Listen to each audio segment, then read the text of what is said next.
ನೀ ಬಸವಣ್ಣ ನಂಬ್ತೀಯ ಇಲ್ವೋ? ನೀ ಬಸವಣ್ಣ ನಂಬ್ತೀಯ ಇಲ್ವೋ? ನಾನ್ ಬಸವಣ್ಣನ ನಂಬ್ತೀನಿ, ನಿಮ್ಮನ್ನು ನಂಬ್ತೀನಿ. ಅಲ್ಲ ಅಲ್ಲ ಅಧ್ಯಕ್ಷರೇ, ನಾನು ಹಣೆ ಬರಹದಲ್ಲಿ ನಂಬಿಕೆ ಇಟ್ಕೊಂಡಿಲ್ಲ. ಯಾರು ಬರೆದಿರೋ ಬ್ರಹ್ಮ ಬರೆದಿದ್ದಾರೆ.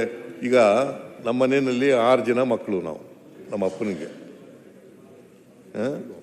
ನಮ್ಮಪ್ಪ ಅವಿದ್ಯಾವಂತ, ನಮ್ಮವ್ವ ಅವಿದ್ಯಾವಂತೆ. ಅವ್ರು ಯಾರು ಓದಿರಲಿಲ್ಲ.